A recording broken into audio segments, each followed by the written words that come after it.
तो आपके पेशेंट्स किस किस तरह के ड्रग्स लेते हैं?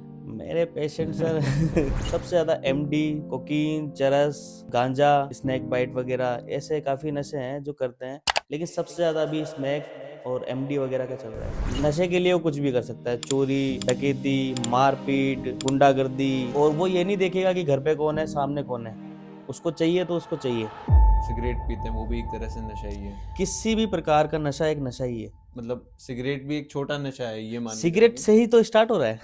मैं जितने भी इंडस्ट्री के टॉप लोगों से मिलता हूँ ना, मैं देखता हूँ कि मोस्ट ऑफ द लोग है ना, उनके पीछे कोई ना कोई एक नशा भी जुड़ा हुआ रहता है। जैसे बड़े-बड़े जो सिंगर होते हैं, नाम नहीं लूँगा क्योंकि उनकी पर्सनल लाइफ़ है। जब ये स्टेज पे जाते हैं, लंबे टाइम तक कोई परफ़ॉर्म नहीं कर पाता है। लेकिन ये जब स्टेज पे चढ़ते हैं तो अपना लगा के या नशे पत्ते करके ये गाना हम्म। स्टार्ट कर देते हैं। ऐसा कुछ नहीं है कि इनको मैं कुछ गलत कह रहा हूँ, बस ये है कि ये नशे वेलकम टू द शुभुक शो। आज के इस पॉडकास्ट में हम बात करेंगे संदीप यादव से, जो है founder Sandeep de addiction foundation के। ये एक ऐसी फाउंडेशन है जो आपको मदद करवाती है आपकी ड्रग एडिक्शन से दूर होने में। तो चलिए शुरुआत करते हैं हमारा आज का पॉडकास्ट संदीप यादव के साथ। तो रिहाइब सेंटर से पहले आपकी लाइफ कैसी चल रही थी? रिहैब सेंटर के पहले लाइफ़ थी, थोड़ी-सी टफ़ थी और बोरिंग भी थी, बट एन्जॉयमेंट था इस चीज़ में कि भई हाँ, एन्जॉय कर रहे हैं, घूम रहे हैं, फैमिली में थोड़ा-सा ये था कि कभी ये करना, कभी वो करना। और कॉलेज लाइफ में भी थोड़ा-सा बोरिंग था, कभी कैसा था, मतलब एक तरीके से देखा जाए तो कोई सेंस नहीं था उस चीज़ का। लेकिन धीरे-धीरे जब मैं रिहैब सेंटर के अंदर आया, मैंने इस चीज़ को देखा, तो इसमें थोड़ा-सा अपने आप को फ़ील हुआ, एक ज़िम्मेदारी का एहसास हुआ। लोगों के घर में कैसी दिक्कतें चल रही हैं, क्या हैं, या पूरे इंडिया के अंदर कहीं पे भी कोई भी दिक्कत आती है, कोई भी प्रॉब्लम चलती है नशे से, मतलब एकदम ऐसा हो जाता है कि हाँ, ये चीज़ चल रही है। तो थोड़ा-सा अपने आप को थोड़ा मैंने सँभाला, मैंने कहा कि चलो अब अपन इस काम को कर रहे हैं, तो एक अच्छे तरीके से करते हैं। तो जब मैं इस लाइन में आया, तो मुझे थोड़ा-सा एक अच्छा भी लगने लगा और एक बिज़ी टाइम हो गया पूरा। मैं अपने आप को बहुत ज़्यादा इस चीज़ में टाइम देने लगा। 24-24 घंटे रहना इसी के अंदर, 24 घंटे काम करना, पेशेंट को देखना, सँभालना, हर एक चीज़ इसके अंदर अपन देखते थे। तो रिहैब सेंटर चलाने से पहले भी आप ड्रग्स अल्कोहल का यूज़ करते थे? नहीं, मैं नॉन एडिक्ट हूँ। मैंने कभी किसी भी प्रकार का कोई ड्रग नहीं लिया, ना मैंने अल्कोहल लिया, ना मतलब एक सुपारी होती है, वो भी मैंने कभी यूज़ नहीं की ओके, है। नाइस। बट मतलब ये है कि लोग बाग मेरे को इसी तरीके से जज करते हैं, जो बोलते हैं कि यार आपने रिहैब सेंटर खोल लिया तो कैसे एकदम कैसे प्लान बन गया। क्योंकि मेरी जो लाइफ थी, मैंने स्टार्टिंग में मॉडलिंग वगैरह कर रखी, तो मेरी लाइफ में मतलब ये कभी था ही नहीं। तो लोगों ने देखा और जज भी किया कि यार आप ये काम कैसे कर रहे हो, हम्म। ये चीज़ कैसे कर रहे हो। तो वो वहाँ थोड़ा सा यूँ बताना थोड़ा टफ हो जाता है कि यार क्या बताएं अब इस चीज़ को लेके। तो अभी रिहैब सेंटर कितना टाइम हो गया आपको स्टार्ट करे? अभी मेरे को मेरे खुद के पर्सनल जो अपना रिहैब सेंटर है, उसको रनिंग में अपन 2021 के अंदर 4 से 5 साल अपने को कंटिन्यूस हो गए हैं। अच्छा। लेकिन इससे पहले अपने अंकल का था, तो वहाँ पर अपन ने उस चीज़ को रन किया था। तो 2 साल मतलब अपने को 7 साल तो इस फील्ड के अंदर हो चुके हैं। हम्म। तो मतलब एक्सपीरियंस काफ़ी है इस चीज़ को लेके, इस चीज़ में देखते हैं हाँ। नाइस। सो अभी आप जो रिहैब सेंटर, आपके बारे में भी थोड़ा बताओ। आप क्या करते हो, आपको क्या पसंद है, नापसंद है? मेरे को तो सर यूँ है कि अ, सबसे ज़्यादा मेरे को मतलब रिहैब सेंटर के अलावा भी सबसे ज़्यादा मेरे को गाड़ियों का शौक है। अच्छा। हाँ, गाड़ियाँ चलाना या राइडिंग करना, ट्रैवलिंग करना, घूमना, और खाने-पीने का ज़्यादा शौक है इन चीज़ों को लेके। हम्म। बट जैसे रिहैब सेंटर में चलाता हूँ, एक रिहैब सेंटर लोग बाग बोलते हैं कि बहुत ईज़ी है, हम्म। लेकिन ईज़ी कुछ भी नहीं है। आप अपनी लाइफ़ के 24 घंटे दे रहे हो और 1 दिन में 24 घंटे ही होते हैं, तो आपकी लाइफ़ कैसे निकलेगी? हम्म। तो वो जो बोलते हैं ना कि ईज़ी है, ईज़ी कुछ नहीं है। बस आपको देखना है, समझना है। अब मेरा जो है, एक अपनी लाइफ़ को भी मेंटेन करना, प्लस रिहैब सेंटर के अंदर जो अब पेशेंट होते हैं, 25 से 30 पेशेंट है या ज़्यादा पेशेंट है, उससे ज़्यादा पेशेंट है, तो हर एक पेशेंट को देखना। एक पेशेंट को देखना, हम्म। उसके बाद उसकी फैमिली को भी देखना। तो एक तरीके से देखा जाए तो अगर मेरे पास 25 पेशेंट है, तो 25 पेशेंट वो साइड में, उनकी फैमिली 2-4, एक पेशेंट के घर में कम से कम 4 से 5 बंदे होते हैं, उनको सँभालना अलग। हम्म, एक तरीके से 300-400 बंदों को मैं ऐसे ही सँभाल रहा हूँ। तो वो nice. चीज़ें होती हैं कि सोचते हैं कि बहुत ईज़ी है, तो ईज़ी तो नहीं है, लेकिन लाइफ़स्टाइल अपनी जो मेरी पर्सनल लाइफ़स्टाइल है उसको मैं टाइम दे देता हूँ कभी-कभी, जैसे अपने आप को ब्रेक लेके कि भई गाड़ियों से घूमना, करना, ट्रैवलिंग करना, हम्म, तो ये चीज़ इसके अंदर इंक्लूड मैं करवा देता हूँ कहीं न कहीं से एडजस्ट करके। हम्म। तो आपके पेशेंट्स किस किस तरह के ड्रग्स लेते मेरे पेशेंट सर हैं? मतलब मेरे तो क्या पेशेंट है, ऑल ओवर इंडिया के अंदर जितने भी हैं, जैसे अधिकतर मेरे पास पंजाब या हरियाणा और राजस्थान में भी आते ही हैं। तो ये जितने भी हैं एडिक्ट, ये कम से कम सबसे ज़्यादा एमडी, कोकीन, चरस और गांजा, और जैसे एलएफटी, ये क्या बोलते हैं अपने को, स्नैक बाइट वगैरह, ऐसे काफ़ी नशे हैं जो करते हैं। लेकिन सबसे ज़्यादा अभी स्मैक और एमडी वगैरह का चल रहा है, एमडी और गांजे का। इस चीज़ के नशे जो ये कर रहे हैं, इस चीज़ को लेके काफ़ी ज़्यादा हद तक इंडिया के अंदर बढ़ रहा है। क्या फील होता है जब कोई भी नशा करता है? जैसे आपने इतने सारे नशों के नाम बताए। फ़ील तो यूँ है कि अब इसको कुछ कह नहीं सकते, अपन देखते नहीं है ना, और देखते भी हैं तो एक तरीके से लोगों को वो रहता है कि यार ये क्या है? लेकिन इनका जो फ़ील होता है, जो ये नशे करते हैं, जब छोड़ते हैं या एक एडिक्ट पर्सनैलिटी होती है, तो वो क्या है, एडिक्ट हो जाते हैं उस चीज़ के। तो जैसे टूटन होना, मछली को पानी से बाहर निकाल देना, तो छटपटाहट, टूटन, सिम्पटम्स, विथड्रॉल सिम्पटम्स, मिर्गी के दौरे और एंग्ज़ायटी, मतलब घुटन, काफ़ी कुछ चीज़ें इसके अंदर होती हैं। जब ये नशा छोड़ते हैं, छोड़ने के बाद 5 सेकंड बाद भी इनको एक होता है कि टाइम पीरियड होता है, जैसे कि आज किसी बंदे ने नशा किया, आज के दिन उसने नशा किया, कल की डेट में जितने टाइम पर उसने नशा किया था, आज 6 बजे किया, तो उसको 6 बजे ही सिम्पटम्स आने लग जाएँगे। अगर उसने उस चीज़ का नशा नहीं किया जो वो कर रहा है, तो वो वापस टूटन में आ जाएगा। वो ओके। किसी को मार भी सकता है, नशे के लिए वो कुछ भी कर सकता है, चोरी, डकैती, मारपीट, गुंडागर्दी, और वो ये नहीं देखेगा कि घर पे कौन है, सामने कौन है। उसको चाहिए तो उसको चाहिए। वो किसी भी कंडीशन में उस चीज़ को लेने के लिए कुछ भी कर देगा। इसलिए अधिकतर ये चीज़ें चल रही हैं, जैसे कि चोरी-चमारी, बैंक में डकैती वगैरह, और छोटे-छोटे बच्चे भी आजकल ज़्यादा नशा कर रहे हैं। तो ये चीज़ भी ऐसे चल रही है कि मोबाइल चोरी करना, घर से पैसे लेके भाग जाना, ये सारी चीज़ें अपने सूखे नशे के अंदर आ रही है। और ये सूखा नशा यही है कि स्मैक, चरस, गांजा, अफ़ीम, डोडा और काफ़ी कुछ, मतलब बहुत ज़्यादा नशे हैं आज की दुनिया में, लेकिन ये जो चल रहे हैं, ये ज़्यादा हैं इस टाइम पे। हम्म। सो काफी इंटरेस्टिंग चीजें बता रहे हैं ये चीज़ें हैं, आप। अब चलेगी, और इसको ख़त्म करना है अपने को, तो इसको खत्म वो चीज़ करना है। देखनी पड़ेगी अपने को कि कैसे ख़त्म करना है। बाकी ये मतलब काफ़ी टफ़ है ये, इन चीज़ों को देखना करना। एक ड्रग एडिक्ट को कब ऐसा लगना चाहिए कि यार अब है ना ये मेरी लिमिट क्रॉस हो रही है? मतलब एक नॉर्मल क्वांटिटी में लोग करते हैं, उनको अपन ड्रग एडिक्ट नहीं बोलेंगे। अगर एक लिमिट क्रॉस करने के बाद, एक मिनिमम थ्रेशोल्ड क्रॉस करने के बाद, वो कौन सा पॉइंट है कि यार वो फिर ड्रग ड्रग एडिक्ट में ही काउंट होता है वो पर्सन?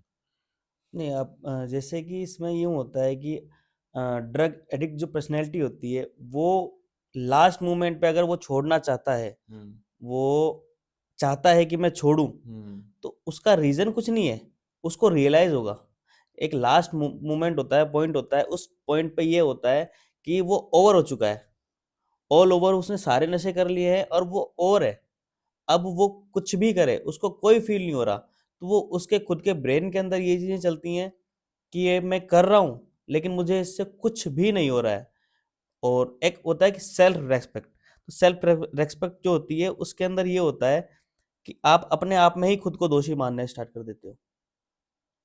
आप सोचते हो कि यार ये मैं क्या कर रहा हूँ? जो लास्ट मोमेंट होता है ना कि आपने पूरा, मतलब आपकी पूरी बॉडी के अंदर नशा है, तो अब आप ये सोचोगे कि यार मैं अब क्या करूँ? तो वो मोमेंट ऐसा होगा, उस टाइम पे आपको रियलाइज़ होगा कि आपको नशा नहीं करना है। वो ना मेरे बोलने से होगा, ना किसी डॉक्टर के कंसल्ट करने से होगा, ना किसी और के इंसान से। हाँ, ये ज़रूर है कि कभी-कभी कोई बोली हुई बातें क्लिक कर जाती है दिमाग में। तो जब वो ऑल ओवर पूरे नशे कर चुका है, लेकिन वो अपन ने मैंने किसी को बोल दिया कि यार तू ऐसी चीज़ें ना कर, तो ज़्यादा बेहतर रहेगा। कहीं न कहीं वो उसको अगर क्लिक कर चुकी है, तो वो छोड़ देगा। वरना वो अपने मन से रियलाइज़ करेगा, उसके बाद ही छोड़ पाएगा, वरना वो कभी नशा नहीं छोड़ पाएगा। इसीलिए इसका रीज़न होता है कि बहुत से पेशेंट जो होते हैं जो एडिक्ट पर्सनैलिटी होती है, वो नशा तभी छोड़ पाते हैं जब उसका मन करता है। हम्म। क्योंकि कोई इंसान अगर मजबूरी में भी नशा छोड़ रहा है, तो वो वापस कर लेगा। हम्म। क्योंकि उस टाइम पे उसकी मजबूरी थी नशा छोड़ना, लेकिन बाद में वो मजबूरी नहीं रहेगी नशा छोड़ना। 1 साल, 2 साल, 3 साल, उसके बाद वो कर लेगा। लोग सिगरेट पीते हैं, वो भी एक तरह से नशा ही है। किसी भी प्रकार का नशा एक नशा ही है। मतलब सिगरेट भी एक छोटा नशा है, ये मान के सिगरेट चलेंगे। से ही तो स्टार्ट हो रहा है लेकिन आज की दुनिया में। अभी काफी सारे लोग है ना इस प्रॉब्लम से जूझ रहे हैं कि हमें सिगरेट छोड़नी है, सिगरेट छोड़नी है, लेकिन वो कर ही नहीं पाते। निकोटीन की दवाइयां ले लेते हैं, ये ले लेते हैं, वो ले लेते हैं। एक वो होता है कि डोपामाइन जो हार्मोन होता है, वो हर इंसान के अंदर होता है।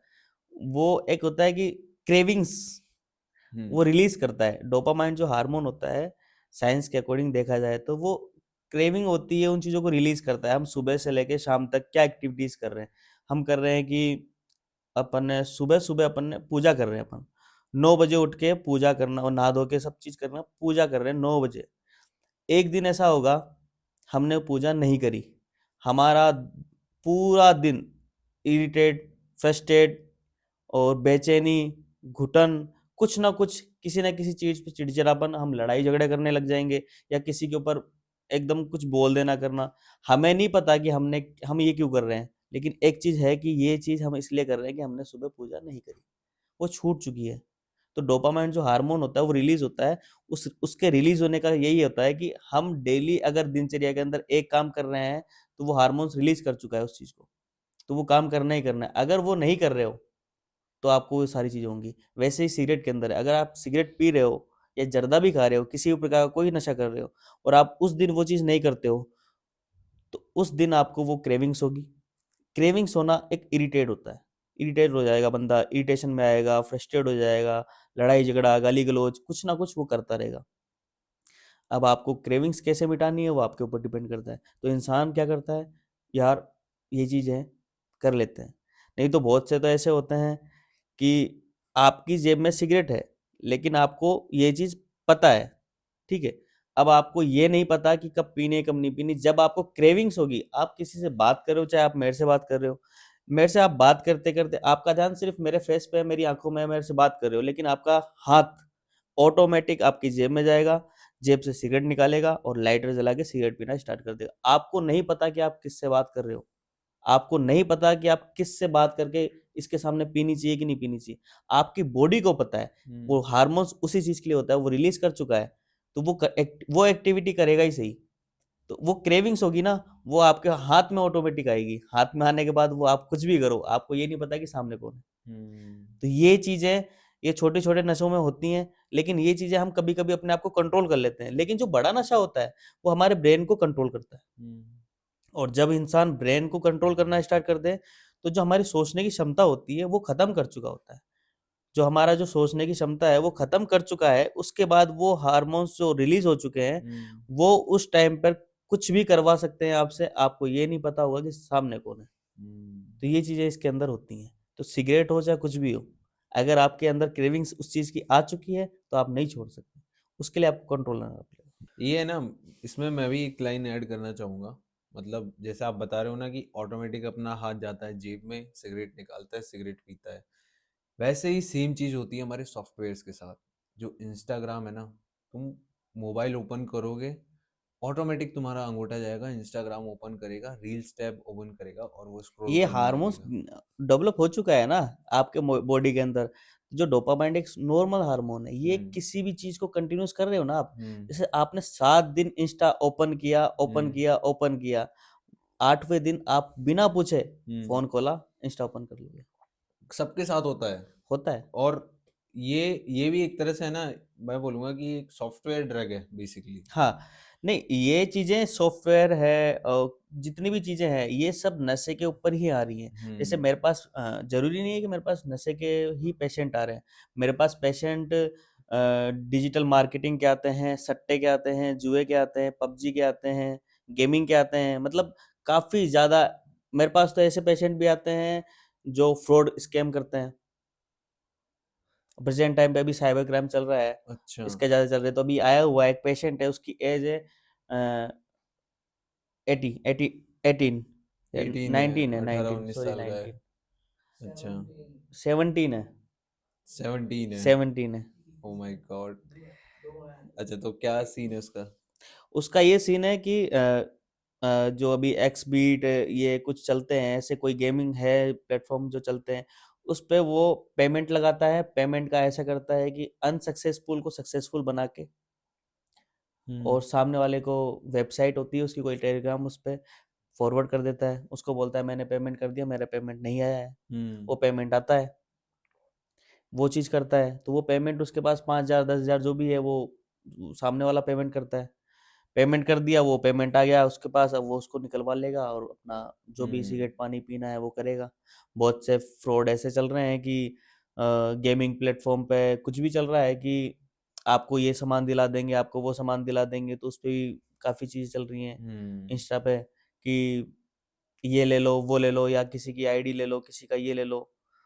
तो काफ़ी कुछ चीज़ें होती है उसमें। आप बैंक डिटेल दोगे, पैसे आप ट्रांसफ़र कर रहे हो, आप कोई ऑब्जेक्शन भी नहीं उठा सकते हो क्योंकि आपने खुद ने पेमेंट ट्रांसफ़र किया है, तो हम्म। उसमें आप कुछ नहीं बोल सकते। ये बच्चे कर रहे हैं। और गेमिंग एडिक्शन? गेमिंग एडिक्शन है कि गेमिंग का ही है, जैसे इंस्टा पे कोई पबजी लवर है, कोई कुछ भी है, तो उसको आईडी चाहिए, अच्छी खासी आईडी चाहिए, तो वो बहुत से जो नॉलेज वाले हैं वो तो ले डाल देते हैं, ऐड डाल देते हैं, ये चीज़ कर देते हैं, तो वो ऐड कर दिया कि भाई नाम से नई नई आइडिया लीजिए, ये लीजिए, और वो इंस्टा पे ऐड डाल देंगे। छोटे छोटे जो बच्चे होंगे वो उसको खरीदने के लिए पापा के अकाउंट से पैसे ट्रांसफर कर देंगे, 1 लाख 2 लाख 3 लाख जितने भी चाहिए। बाद में उसको आईडी नहीं मिलती है तो वो चीज़ें होती हैं। सही बात है मेरा। बाकी गेमिंग के लिए काफी पहले अभी क्रेज चल रहा था, 2 4 5 साल पहले, जो भी जब पबजी आया था, हम्म। बम ग्रेनेड नहीं दिया तो असली में उसको छत से गिरा दिया। Oh my God. काफी कुछ चीजें होती हैं, ऐसी सारी चीजें चल रही हैं अभी। जैसे कोई शार्क का भी कोई गेम आया था, उसमें टास्क कंप्लीट करने होते हैं, वेल वेल वेल ब्लू वाला, वेल। हाँ। उसका भी उसमें टास्क कंप्लीट करने के चक्कर में कोई फैमिली वाले को मार रहा है, कोई किसको मार रहा है।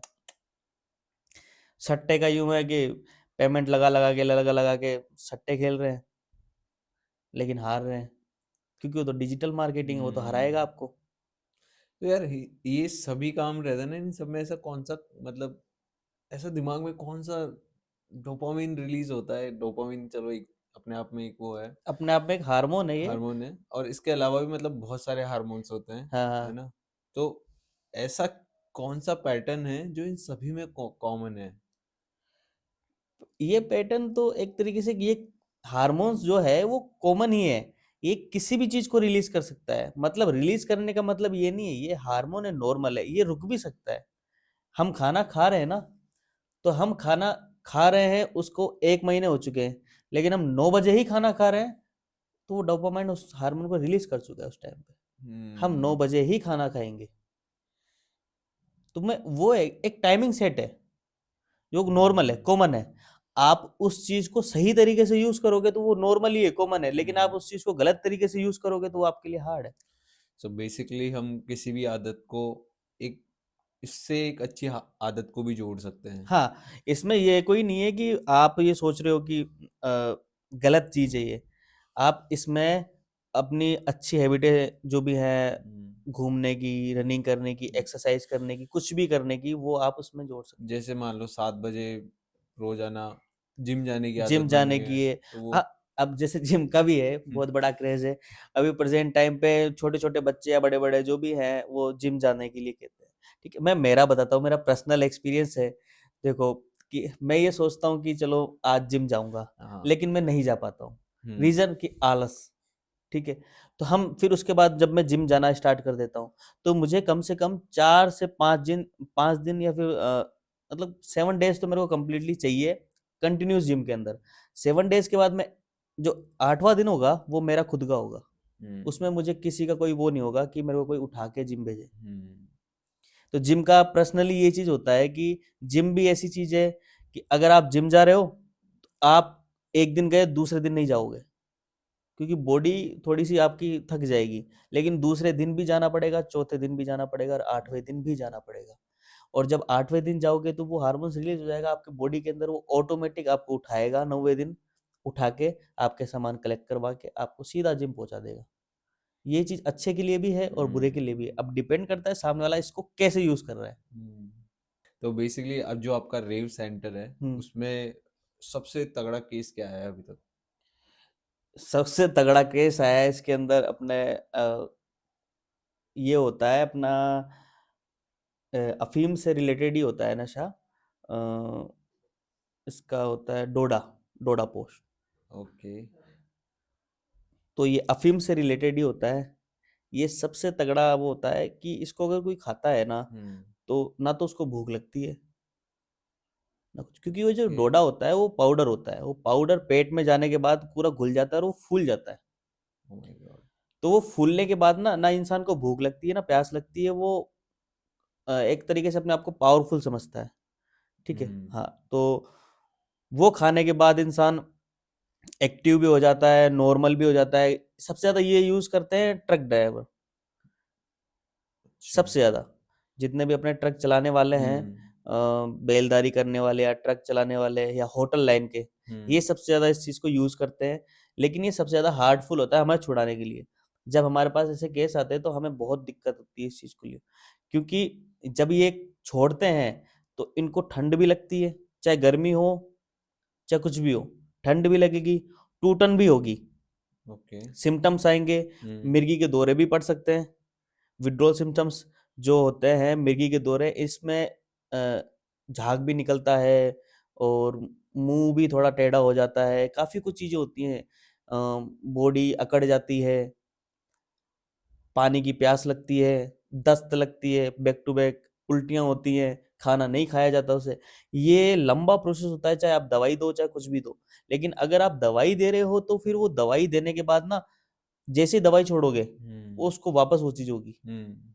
इसको नेचुरल तरीके से छोड़ने के लिए आपको कम से कम 14 दिन का टाइम लगेगा हम्म। इस चीज़ को छोड़ने के लिए।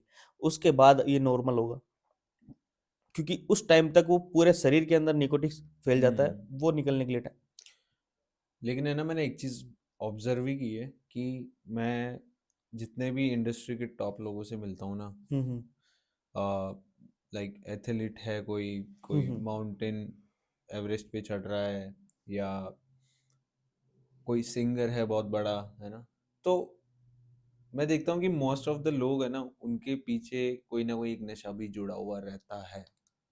हाँ, हाँ, इसका मैं बता देता हूँ। पर्सनली एक्सपीरियंस है मेरा, मैं मॉडलिंग करता था। हाँ। अ, तो उस टाइम पे मैं चंडीगढ़ था। तो जैसे बड़े-बड़े जो सिंगर होते हैं, नाम नहीं लूँगा क्योंकि उनकी पर्सनल लाइफ़ है। बट मेरे सामने की बात है, जब ये सिंगिंग करते हैं तो उससे पहले, या सिंगिंग करना तो चलो बात का हो जाता है। हम्म। पहले जो राइटिंग करते हैं, लिखते हैं, अपने गानों को लिखते हैं, तो उसके लिए नशा करते ही करते हैं। क्योंकि हम्म। इनको ये होता है कि एक नॉर्मल है, पुराने ज़माने के जितने भी अपने सिंगर थे, कोई नशा नहीं करता था। लेकिन अभी प्रेज़ेंट टाइम पे इनको हवा में एकदम होता है कि हवा में उड़ना है, अपने को बढ़िया गाने लिखने हैं, अपने को अच्छा काम करने हैं। तो ये क्या है, ये खुद भी नशे को बढ़ावा दे रहे हैं। अपने गानों में कोकीन, ड्रग्स, अल्कोहल काफ़ी चीज़ें जोड़ लेते हैं। हम्म। तो जोड़ने का रीज़न मैं बता देता हूँ। जब ये खुद लिखते हैं, तो लिखते टाइम ये नशा करते हैं। तो जब नशा चल रहा है, तो उस गाने पे भी नशा डाल देते हैं। हम्म। तो आजकल की जनरेशन भी उस चीज़ में जा रही है। और जब ये लिखते हैं तो ये सोचते हैं कि नशा करूँगा तो और एक्स्ट्रा लाइनें याद आएंगी। हम्म। नशा करूँगा तो गर्लफ्रेंड की याद आएगी, तो हम्म। गर्लफ्रेंड के बारे में लिख दूंगा। नशा करूँगा तो ये चीज़ याद आएगी और अच्छा याद आएगा। इनको होता है हवा उड़ना, हवाबाजी हम्म। जिसे कहते हैं। हवा में उड़ लेते हैं और मज़ा आएगा, फीलिंग्स अच्छी होंगी, ऐसा होगा वैसा होगा। तो काफ़ी कुछ चीज़ें सोच के नशा हम्म। करते हैं। नशा करने के बाद ये अपने गाने लिखते हैं। हम्म। गाने लिखते हैं, ये तो चलो ठीक है। जब ये स्टेज पे जाते हैं, लंबे टाइम तक कोई परफॉर्म नहीं कर पाता है। नहीं कर ये कम सकता। से कम 2-3 घंटे स्टेज पे रहना, चिल्लाना, गाते रहना गाते रहना। कंटिन्यूअसली। इनकी तो ये जो रियाज भी नहीं करते हैं, मतलब एक होता है रियाज, एक सिंगिंग का जो सबसे फर्स्ट पॉइंट होता है रियाज करना, डेली रियाज बेस करना। लाइन जो रहती हाँ, है। उसमें सा रे गा मा पा धा नी सा, ये डेली करना होता है।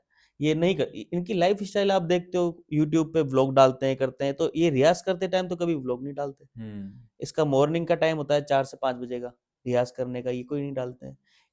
हम्म। पर्सनली इनसे आप मीट करोगे तो आपको इनकी आवाज में डिफरेंस होगा। हम्म। अभी प्रश्न मैं बोल रहा हूँ, लेकिन अब मैं रियल में भी ऐसे ही बोलूंगा। सामने वाला कैसे बोल रहा है आपको नहीं पता चलेगा, लेकिन इसके गाने कैसे आएंगे, एकदम पतली आवाज, मीठी आवाज, ऐसी आवाज, वैसी आवाज। तो आजकल डिजिटल मार्केटिंग काफी ज्यादा चल रहा है, लेकिन ये जब स्टेज पे चढ़ते हैं तो अपना लगा के या नशे पत्ते करके ये गाना हम्म। स्टार्ट कर देते हैं। तो ऐसा कुछ नहीं है कि इनको मैं कुछ गलत कह रहा हूँ, बस ये है कि ये नशे को ज्यादा बढ़ावा देते हैं हम्म। आज की जनरेशन को, कि नशा करके अब आजकल जो छोटे छोटे बच्चे हैं बाइकों पे घूम रहे हैं, गाने चला रहे हैं, कुछ गुंडागर्दी भी कर रहे हैं, कुछ लड़ाई झगड़े भी कर रहे हैं। हम्म। तो हरियाणा, पंजाब या कहीं भी सब अलग अलग लैंग्वेज में गाना गा रहे हम्म। हैं, तो वो अलग है। एक चीज मैं पूछना चाहूंगा कि जितने भी ये ड्रग एडिक्ट लोग होते हैं ना, हम्म। ये एक बात सब में सब लोग कॉमन बोलते हैं कि यार ड्रग लेने के बाद है ना हमारी क्रिएटिविटी बहुत अलग लेवल पे चली जाती है। हाँ, कि उनका होता है, उनकी क्रिएटिविटी लेवल वो खुद बढ़ा लेते हैं। वो ये सोचते हैं कि अब मैंने ड्रग ले लिया है, अब मैं स्ट्रोंग हूँ, अब मैं पावरफुल हूँ, अब मुझे कोई नहीं हरा सकता, अब मेरे से कौन बोलेगा, क्या बोलेगा, तो वो हम्म। अपने आप को खुद ही बढ़ावा देते हैं। हम्म। जबकि ऐसा होता कुछ नहीं है। उनको चलो ठीक है, आज इसने ड्रग्स लिया, अब उसको कल ड्रग्स मत दो, हम्म। वो नॉर्मल हो जाएगा। है तो एक ही हम्म। इंसान ना। अगर तेरे अंदर स्ट्रांगनेस है, पावरफुल है, कुछ भी है, तो तू नॉर्मल भी रह के दिखा दे। अगर स्ट्रांग होगा या क्रिएटिविटी तेरी बढ़ जाएगी, तो वो तो हम्म। नॉर्मल में भी बढ़ेगी। हम्म। वो तो इंसान तो एक ही है। हम्म। तो नशा करके कैसे बढ़ रही है? नशा करके सिर्फ अपन जो होता है ब्रेन होता है ना, वो अनकॉन्शियस हो जाता है। मतलब ऑपरेशन होता है, हम्म। ऑपरेशन होते टाइम बॉडी तो सुन्न पड़ी रहती है, हम्म। लेकिन हमारा पूरा शरीर जगा होता है, आंखें खुली होती हैं। कि मेरी जैसे मेरे कोई किसी का ऑपरेशन हुआ था, तो मेरे सामने की बात है, उसको हनुमान चालीसा नहीं आती थी। ओके। डॉक्टर बोल रहा था कि जब उसका ऑपरेशन हो रहा था, उसने पूरी हनुमान चालीसा, पूरी आरती, उसने भगवान के जितने भी नाम थे सब ले लिए, जबकि उस बंदे ने कभी जिंदगी में भगवान के मंदिर नहीं गया। उसने भगवान के नाम ले लिया, हनुमान चालीसा गा दी, कैसे? अनकॉन्शियस। अब रियलिटी, वो जो उसको इंजेक्शन देते हैं, हम्म। वो इंजेक्ट करने का जो है, वो पूरी बॉडी को सुन्न कर देता है, वो हम्म। एक नशा है हम्म। जो अभी प्रेजेंट टाइम पे स्मैक में मिल रहा है, ड्रग्स में मिल रहा है। तो वो नशा आपको एक बढ़ा देता है। लेकिन कोई आदमी अगर नशे में भी ये सब कर पा रहा है तो इसकी सुपर पावर नहीं बोलेंगे कैसे? इसको सुपर से डुपर पावर बोलेंगे अगर वो नशे में कर पा रहा है तो। बिकॉज एट द एंड कर तो इंसान ही रहा है ना, कर तो जिसको इंसान ही कुछ रहा भी है। नहीं पता था, चाहे से वो नशा कर रहा हो या फिर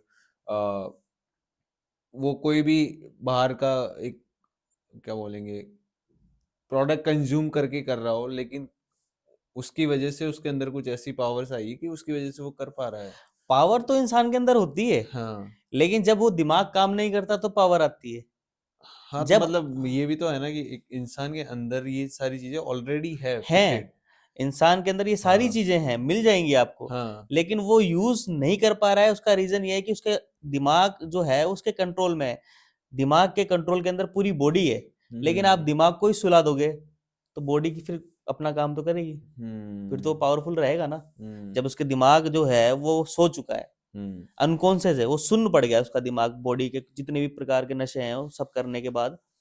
मतलब जो कोई भी इंसान जैसा भी नशा करता है, हम्म। नशा करने के बाद पूरी बॉडी के अंदर मूवमेंट है, पावर है। क्यों? क्योंकि पूरे बॉडी के अंदर निकोटिक्स घूम रहा है और दिमाग को सुन्न कर चुका है, तो पावरफुल है फिर वो।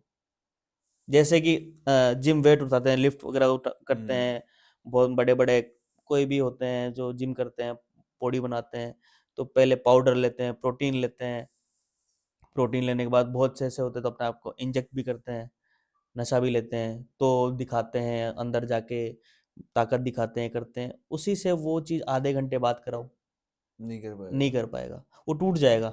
हम्म। उससे किसी से लड़वा दो, वो नहीं लड़ हम्म। पाएगा। लेकिन एक मेहनती इंसान, किसान, एक किसान से उसको लड़वा देना, वो उसको किसान जो होगा ना वो उसको उठा के पटक देगा। वो नेचुरली वो बना हुआ है। नेचुरली है, उसके शरीर में इतनी ताकत है जितनी तो किसी में नहीं होगी, क्योंकि वो 50 कुंटल, 1 कुंटल, 2 कुंटल, 50-50 किलो के कांटे कट्टे या कुछ भी वो कंधे पे उठा के ऐसे ही ले जाता है। और वो 100 किलो उठा रहा है, जिम वाला जो बंदा है, इंजेक्ट कर रहा है अपने आप को, तो वो कैसे कर रहा है? इंजेक्ट करके। वरना एक मोटी सी बॉडी के अंदर कोई वो नहीं होता पावर, ये चीज है। मैं ना एक बार है ना अपने फ्रेंड्स के साथ बैठा था, तो सब लोग बोल रहे थे कि है ना, मतलब दो फ्रेंड्स बात कर रहे थे अपने आप में। एक बोलता है कि यार मैं ड्रग्स लेता हूँ, नहीं, एक बोलता है कि यार हम घूमने जाते हैं ना जब भी, तो वहाँ पे हम बहुत नशे करते हैं। तो दूसरा बोलता है कि यार मैं बिल्कुल भी नशे नहीं करता। हाँ हाँ। तो पहला इंसान दूसरे को बोलता है कि तुम नशे नहीं करते तो फिर तुम एंजॉय कैसे करते हो? पॉइंट वाली बात है। तो लोगों ने है ना ऐसा, मतलब पिक्चर ही ऐसी सेट कर ली है कि अब नशा होगा तो ही इंजॉयमेंट होगा लाइफ में। अभी यही चीजें मैं बताता हूँ, मेरे को भी ऐसे ही कहते हैं। मुझे तो मतलब मेरा तो सर्कल ही ऐसा है, बड़े बड़े लोगों से उठना बैठना।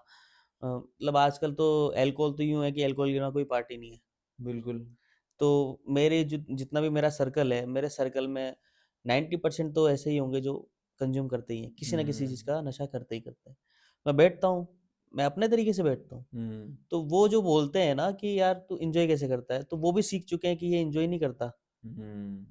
ये सब चीज़ें नहीं करता, ये हम्म। अपने आप में इंजॉय कर लेता है। हम्म। तो होता है हमारा कि जैसे कोई बैठ गया, अल्कोहल ले रहे हैं, कंज्यूम कर रहे हैं, अगर आपको नहीं पीना तो नहीं पीना ना, तो आप पानी लेके बैठो, हम्म। आप कोक लेके बैठो, आप थम्स अप लेके बैठो, कुछ भी लेके बैठो। हम्म। और आपको क्रेविंग से खाने पीना एंजॉय करना है तो आप फ्रूट्स लेके बैठो, खाने पीने का लेके बैठो कि तुम पियो हम खाएंगे। हम्म। तो आप अपने तरीके से एंजॉय करो, उनको उनके तरीके से एंजॉय करो। हम्म। तो उसमें ये होता है कि इंजॉय दोनों का हो रहा है, सामने वाले को फील नहीं होना चाहिए कि यार मैं इंजॉय नहीं कर पा नहीं रहा हूँ। कर पा रहा। इसलिए कंफर्ट जोन जो होता है ना, वो ढूंढो पहले। तो सामने वाले को फील ही नहीं होगा, वो आपको बोलने का मौका ही नहीं देगा कि आप ये चीज बोलो। हम्म। जैसे कि उस सामने वाले ने ये बोला आपको कि यार तू एंजॉय कैसे करता है, उसको आपने कहीं ना कहीं फील करवा दिया होगा हम्म। कि यार तू नहीं कर रहा, हम कर रहे हैं, और तू एंजॉय नहीं कर पा रहा, तो वो फील मत करवाओ।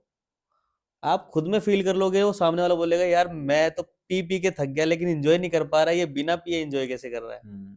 तो आप वो चीज फील कराओ उसको से, कि बहुत से मूवमेंट ऐसे होते हैं जो वो लोग पीने के बाद नहीं देख पाते हैं। आप हम्म। देखो, देखने के बाद बताओ यार मैंने ऐसा देखा था, वैसा देखा था, यार मैं तो सो गया था। मैं कि तेरी गलती है। उसको वो चीज भी फील करा तो वो ऑटोमेटिक छोड़ देगा। वो करना ही छोड़ देगा कि ठीक हाँ। है यार, ये चीजें हैं। हम्म। तो इसमें ये सारी चीजें होती हैं कि भाई इंजॉयमेंट ऐसा होता है कि कौन किस तरीके से एंजॉय कर रहा है, ये डिपेंड करता है सामने वाले के ऊपर। हम्म। हम हमारे तरीके से एंजॉय कर रहे हैं, आप अपने तरीके से एंजॉय करो, हम्म। इसमें कुछ गलत तो है नहीं। अगर कोई ड्रग एडिक्ट है, मानो कि वो चाहता है कि यार अब मेरा बहुत हो गया, ड्रग हम्म से मन भर चुका है, अल्कोहल से मन भर चुका है, सिगरेट से मन भर चुका है, अब हम्म मुझे छोड़ना है इसको कैसे भी करके, हम्म। तो उसको कहाँ से शुरुआत करनी चाहिए? छोड़ने के लिए, इसके लिए बेसिकली बहुत से, जैसे कि अगर अब नहीं छूट पा रही है खुद से, हम्म। तो रिहैब सेंटर हैं, काउंसलर हैं, हम्म। और फिजिक्स के लिए भी एमबीबीएस डॉक्टर हैं, एमडी हैं, अगर आपको दवाइयों से छोड़नी है, और साइकेट्रिक भी हैं। मतलब हम दवाइयों को, इनको थोड़ा सा साइड में रख के, एक इंसान अपनी खुद की तरफ से इनिशिएट करना चाहता है, उसने मन बना लिया है, हम्म। मन बनाने के बाद भी आदमी तोड़ देता अगर है उसने वैसे। मन बना लिया है हाँ। तो वो छोड़ देगा। हाँ। तो उस छोड़ने के लिए ना उसको, उसके पास कोई ना कोई रीजन होना चाहिए। हम्म। जैसे उसने मन तो बना लिया कि यार मुझे छोड़नी है, वाई क्लियर होना चाहिए, उसका क्यों वाय छोड़ना? जरूरी है कि वाय क्या है। हम्म। तो वाय होना चाहिए जो कभी ना छोड़े उसको। हम्म। वाय होना चाहिए फैमिली, वाय होना चाहिए उसकी वाइफ, वाय होना चाहिए उसके बच्चे, वाय होना चाहिए उसका फ्यूचर। अगर वो वाय खाना हो रहा है, दोस्त हो रहे हैं, गर्लफ्रेंड हो रही है, या मुंह बोले दोस्त हो रहे हैं, या कोई भी हो रहा है, तो वाय कभी भी छोड़ के चला जाएगा, तो वाय कहाँ गया? वाय तो गायब हो गया, तो वो वापस पिएगा कि यार अब तो चला गया, अब तो मैं पी लेता हूँ। तो वाय ऐसा होना चाहिए कि वो कभी छोड़ के ना जाए। हम्म। तो ये जरूरी है, अगर छोड़ना है तो जरूरी है रियलाइज करना, फील करना कि मुझे छोड़ना है, हम्म। कैसे भी करके छोड़ना है, मुझे हम्म। इसके लिए छोड़ना है। और अगर कोई भी नहीं छोड़ पा रहा, वो रिहाइब सेंटर ज्वाइन करता है, हम्म। तो उसमें क्या क्या चीजें होती है, किस किस तरह से ट्रीट किया जाता है, थोड़ा आइडिया दें। फर्स्ट ऑफ ऑल जैसे कोई छोड़ ही नहीं पा रहा है तो सबसे पहला जैसे मान लो कि कोई इंसान है, वो बहुत तगड़ा ड्रग एडिक्ट है, हम्म मन बना लिया है, नहीं छोड़ पा रहा, हम्म आपके पास आता है, तो आप उसको क्या फर्स्ट स्टेप देते हैं? जैसे कि अब कोई भी इंसान है अगर नहीं छोड़ पा रहा है तो वो पर्सनली मैं तो यही सजेस्ट करूंगा कि वो रिहेब सेंटर आए या किसी भी रिहेब सेंटर के पास जाए। और अगर वो नहीं जा पा रहा है तो बहुत से तो पेशेंट ऐसे होते हैं कि हमें लाने पड़ते हैं। फैमिली कंसल्ट करती है, फैमिली छुड़वाना चाहती है, तो वो चीज़ें भी होती हैं, वो मैं आपको बाद में बताऊंगा कि ऐसा भी प्रोसेस होता है। अगर वो खुद से आ रहा है तो खुद से आने के लिए अगर वो आ रहा है तो आने के बाद उसके साथ कुछ भी नहीं होगा। उसको ये लगता है कि ये होगा वो होगा, ऐसा करेंगे, टॉर्चर करेंगे या कुछ भी एक्स वाई जेड, ऐसा कुछ नहीं होता है। नॉर्मल होता है जैसे अपनी स्कूल लाइफ होती है। सुबह उठाते हैं, नहलाते धुलाती है मम्मी, हम्म। मार पीट के करके, ऐसा कुछ भी नहीं होता है। बस स्कूल वाली लाइफ स्टार्ट हो जाती है। अच्छा। हाँ, आर्मी में भी अब इतना तो क्या टॉर्चर कहते हैं लोग बाकी है, आर्मी में होते हैं हम्म। नहाना धोना, योगा, एक्सरसाइज, हम्म। मेडिटेशन, काउंसलिंग, ये सारी चीजें तो नहीं होती। लेकिन आर्मी की लाइफ जो होती है वो स्टार्टिंग की ट्रेनिंग की वो टफ होती है, उससे बहुत इजी होती है रिहेब सेंटर की लाइफ। रिहेब सेंटर की लाइफ बहुत इजी होती है। इजी ऐसे होती है कि एक हॉस्टल के अंदर रह रहा है इंसान, आया, एडमिट प्रोसेस होता है, एडमिट प्रोसेस हुआ, वो बताएगा कौन सा नशा करता है, किस प्रकार का नशा करता है, उसको सजेस्ट किया जाएगा कि आपके पास ये चीज़ें, ऐसी ऐसी चीज़ें हो सकती हैं। हम्म। वो कंफर्टेबल है उस चीज़ के लिए, वो कह देगा ठीक है। हम्म। एडमिट होता है, बेड रेस्ट मिलता है, कम से कम 7 दिन का बेड रेस्ट होता है। उस हम्म। बीच में अगर वो स्मैक का एडिक्ट है या किसी भी सूखे नशे का एडिक्ट है तो उसको सिम्टम्स आएंगे, तोड़ होंगे, छटपटाएगा। उसके लिए हमारे पास स्टाफ होता है, बॉडी की पूरी मालिश करेगा। एक तरीके से नेचुरल तरीके से भी हम छुड़वाते हैं, हम्म। बॉडी की मालिश करना। हम्म।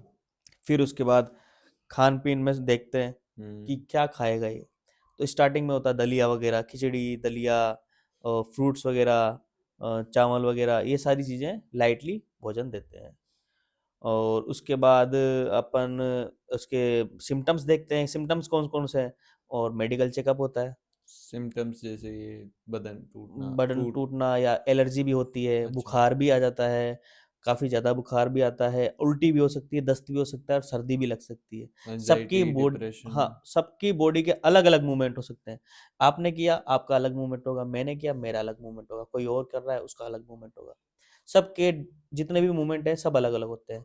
इस नशा तो एक है, मूवमेंट अलग होंगे। रिएक्ट जो होता है, रिएक्शन जो उसका होगा ना, वो अलग हो सकता है, बहुत ज़्यादा अलग हो सकता है। किसी को सिम्पटम्स आ गए, विथड्रॉल सिम्पटम्स आ गए, किसी को दौरे पड़ गए, किसी को एंग्जायटी हो गई, किसी को ठंड लग रही है, किसी को बुखार आ गया, किसी को हम्म। दस्त, किसी को उल्टी। इसीलिए स्टार्टिंग में मेडिकल चेकअप होता है, फुल बॉडी चेकअप होगा। बॉडी चेकअप के अंदर लीवर वगैरह आपको दिखाया जाएगा कि लीवर कितना है, डैमेज है कि नहीं है, क्या चीज़ें हैं, क्या चीज़ें नहीं हैं। उसके बाद डॉक्टर आएगा, डॉक्टर विजिट पे रहता है, डॉक्टर आएगा, डॉक्टर सारी चीज़ें देखेगा, कंसल्ट करेगा, उसके बाद उसको बताएगा। काउंसलर आएगा, काउंसलर आने के बाद काउंसलिंग करेगा उसकी, उससे पूछेगा कि रीज़न क्या था नशा करने का, सारी चीज़ें क्यों थी। क्योंकि एज़ ए काउंसलर भी एक पार्ट होता है इस चीज़ का, जो आपकी बातें समझ के आपको समझाता है। हम्म। वो बहुत बड़ा पार्ट होता है। इंसान को लगता है कि डॉक्टर ही सब चीज़ है, डॉक्टर अपना काम कर रहा है, दवाई दे के छोड़ देगा। हम्म। लेकिन एक काउंसलर है, काउंसलर आएगा, उससे आप सारी बातें करोगे, बातें करने के बाद क्या चीज़ें हैं, क्या चीज़ें नहीं हैं, वो सारी चीज़ें आप शेयर करोगे। मुझे ऐसी दिक्कत है, चाहे फिज़िकली हो, चाहे मेंटली हो, हम्म। चाहे फैमिली की हो, कुछ भी हो, आपको शेयर करनी पड़ेगी। जब तक आप ये नहीं बता देते कि आपको क्या दिक्कत किससे है, तब तक कोई काउंसलर, कोई डॉक्टर आपका साथ नहीं दे पाएगा। अब जैसे कि कोई बाइक लेके जाते हैं, बाइक का इंजन खराब है, लेकिन हम बोलते हैं कि बाइक खराब है, आप बाइक सही कर दो। मैकेनिक जब तक ये नहीं पता करेगा कि इसके बाइक के अंदर खराबी क्या है, वो कैसे सही कर देगा। जब आप ये बताओगे कि बाइक का इंजन खराब है, तो वो इंजन अच्छे से साफ करके देगा, मतलब परफेक्ट दे देगा। वैसे ही आपको अगर आप आ रहे हो तो आपको सारी चीजें बतानी पड़ेगी कि मुझे हम्म। गर्लफ्रेंड से दिक्कत है, मेरे को फैमिली से दिक्कत है, मेरे को पर्सनल लाइफ से दिक्कत है, मेरे को सेक्सुअल लाइफ से दिक्कत है, मेरे को इस चीज़ से दिक्कत है, मेरे को उस चीज़ से, आपको सब बताना पड़ेगा। तभी आपकी सारी चीज़ें सॉर्ट आउट हो पाएंगी, वरना हम्म। नहीं हो पाएंगी। एक नॉर्मल लाइफ होती है रिहेब सेंटर के अंदर, ऐसा नहीं है कि बहुत हार्ड है, नॉर्मल है। हॉस्टल जैसे उठना, नहाना धोना, इसमें बेसिक ये होता है, क्या रूटीन रहता है डेली? रूटीन उसका होता है कि मॉर्निंग सर्दियों के टाइम में अलग होता है, गर्मियों के टाइम में अलग होता है। गर्मियों के टाइम में होता है सुबह मॉर्निंग में 4 बजे के समथिंग उठाना, नहाना, धोना, फ्रेश वगैरह होना, उसके बाद ब्रश वगैरह, मतलब पर्टिकुलरली हर बंदे को करना पड़ेगा। स्टाफ 1 से 2 अवेलेबल रहेगा वहाँ पे ब्रश वगैरह कराने के लिए, नहाने धोने के लिए, सारी चीज़ के लिए। वो सारी चीज़ें कर रहे हैं। उसके बाद इनकी मॉर्निंग टी आती है। मॉर्निंग टी के बाद इनका yoga, meditation, counselling, work therapy, ये सारी चीज़ों का प्रोसेस होता है। मॉर्निंग प्रेयर से, मॉर्निंग प्रेयर होने के बाद इनका योगा होता है 1-1.5 घंटे का। योगा होने के बाद मेडिटेशन होता है 1-1.5 घंटे का। मेडिटेशन के बाद इनको नाश्ता करवाया जाता है 9 बजे के समथिंग। नाश्ते में खिचड़ी दलिया वगैरह जो भी चीज़ें होती हैं, लाइट भोजन जो भी होता है वो करवाते हैं। उसके बाद 10 बजे के समथिंग सेशन चलते हैं जस्ट फॉर टुडे, जो सेशन होता है एनए के सेशन चलते हैं, just for today, thought for today, और एनए, एए, एनए नार्कोटिक्स एनोनिमस, ए एल्कोहलिक एनोनिमस, ये सारे सेशन चलते हैं। इसके बाद अपने मॉर्निंग में 1 से 1:30 बजे की समथिंग इनका लंच आता है। लंच करने के बाद हम्म। 1 घंटे थॉट फॉर टुडे सेशन चलता है, जो ये सारे अपने पेशेंट जितने भी हैं वो मिलके अपनी बातें शेयर करते हैं, चीज़ें शेयर करते हैं। उसके बाद इनका 2 से 3, 3 से 4 या 5 के समथिंग डे रेस्ट होता है। उसके बाद ये उठते हैं, नहाते हैं, वो सॉरी चाय वगैरह का टाइम हो जाता है 5 बजे का। उसके बाद इनकी जो रिफ्लेक्शन होता है, जो अपनी मन की कहानी होती है कि मेरी दिक्कत है या कुछ भी एक्स वाई जो उनके मन में चल रहा है, वो रिफ्लेक्शन में लिखते हैं, अपनी कॉपी में लिख देते हैं, नोटबुक में। वो हम पढ़ते हैं, काउंसलर पढ़ता है, उस चीज़ के ऊपर फीडबैक देता है। ये कुछ भी लिख सकते हैं, उसमें गाली भी लिख सकते हैं, घर वालों को लेके भी लिख सकते हैं कि घर वालों को गाली दे दी, तो उसके ऊपर कोई रिएक्ट नहीं करेगा, कोई कुछ नहीं कहेगा, क्योंकि इसके मन की है, भड़ास भड़ास निकालेगा। है, वो निकालेगा। तो हम्म। उसके ऊपर कोई ऑब्जेक्शन नहीं उठाते हैं। लोगों हम्म। को लगता है कि ऐसा नहीं, वो अपने मन की कुछ भी बातें बोल सकता है, कुछ भी लिख सकता है, क्योंकि उसके मन की हमें भी जानना है कि उसके मन में क्या है। तो काउंसलर उसी के बाद उसको देखेगा और काउंसलिंग करेगा, वरना वो नहीं करेगा। तो वो चीज़ें होती हैं, उनको खुल के बोलनी पड़ती हैं। खुल के बोल रहा है तो सारी चीज़ें कर रहा है। उसके बाद कंफर्ट सेशन होता है, जो रोक टोक का सेशन होता है, जैसे कि आपने क्या कर दिया, तो आपने गिलास भी गिराया तो आप क्या गिलास गिरा सकते हो? आपका वर्ड होगा नहीं, तो व्यवहार बताओ। तो इसमें लापरवाही, गैर जिम्मेदार, ये सारी चीज़ें आती हैं, व्यवहारों के अंदर आती है। वहाँ पे कम से कम 41 के आसपास अराउंड व्यवहार है, वो व्यवहार आपको गिनाए जाते हैं। ये व्यवहार आपको काम आते हैं पर्सनल लाइफ के अंदर, जैसे कि आप हो और आप 9 बजे आ रहे हो रात में, 10 बजे आ रहे हो, हम्म। घर वालों ने रोका है, टोका है, आप गुस्सा कर रहे हो, आप वहाँ पे गुस्सा नहीं कर सकते रिहैब सेंटर के अंदर। आपके अंदर 3 से 4 महीने या 6 से 9 महीने का प्रोसेस होता है, वो 6 से 9 महीने के प्रोसेस के अंदर वो सारी चीज़ें आप सीख रहे हो, तो डोपामाइन आपका हार्मोन्स रिलीज हो चुका है, वो सारी एक्टिविटी आपके मन में चल रही है, वो अब चल रही है। अब वही चीज़ें आप बाहर यूज़ करते हो तो आप ऑटोमेटिक सही रहोगे। हम्म। ये सारी चीज़ें इसके अंदर चलती है।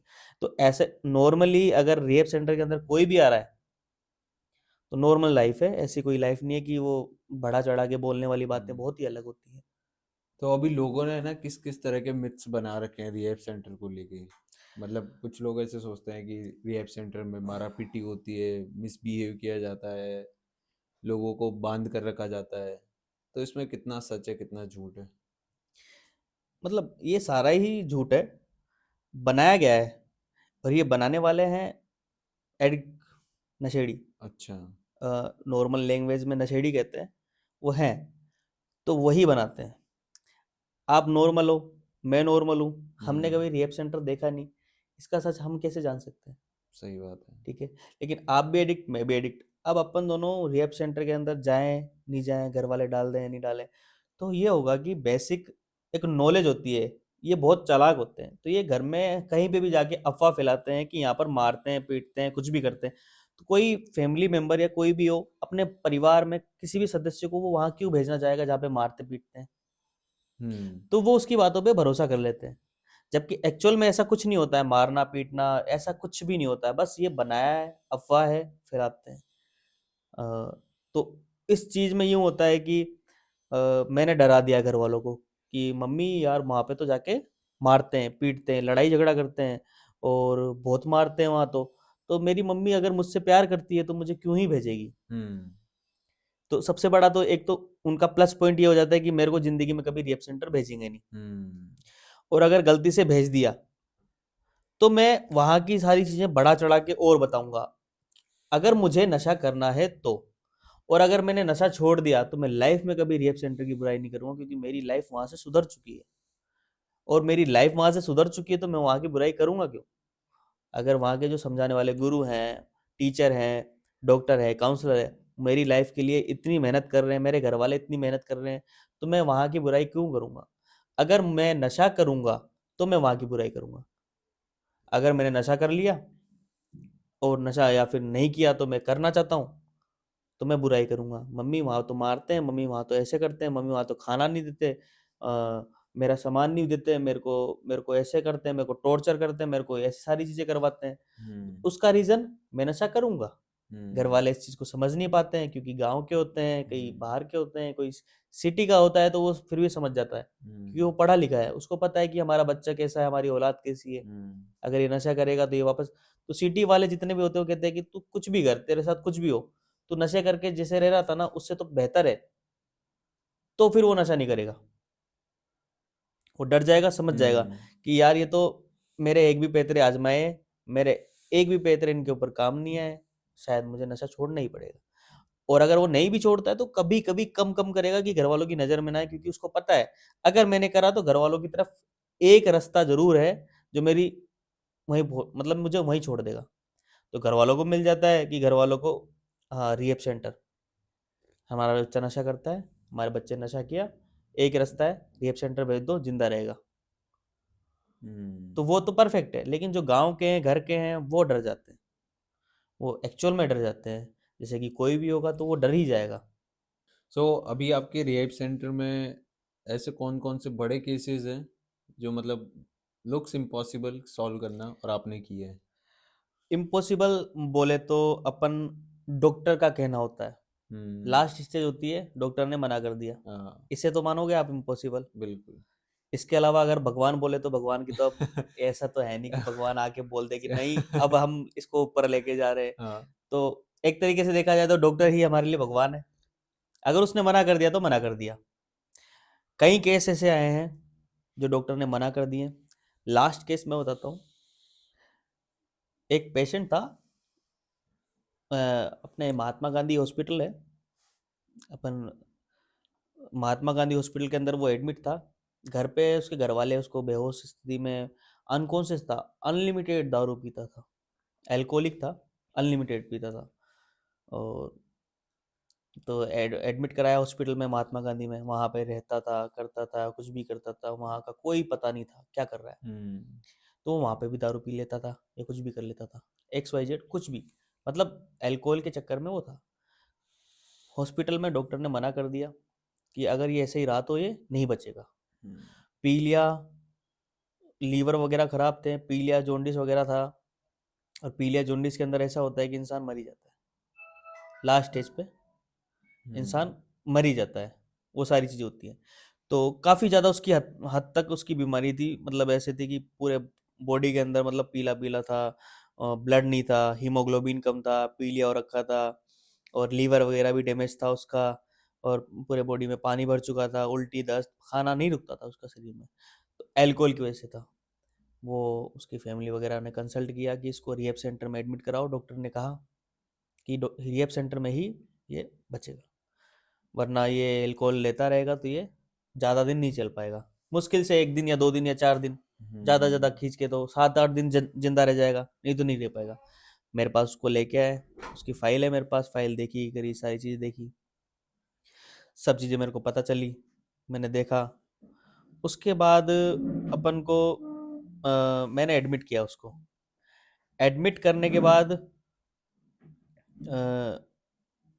जैसे कि एडमिट करने के बाद अपन पूरी प्रोसेस करी उसकी, मेडिकल वगैरह कराया, सारी चीज़ करवाई, तो उसमें वो चीज़ें अपने को भी दिखी, उनको भी बोला मैंने।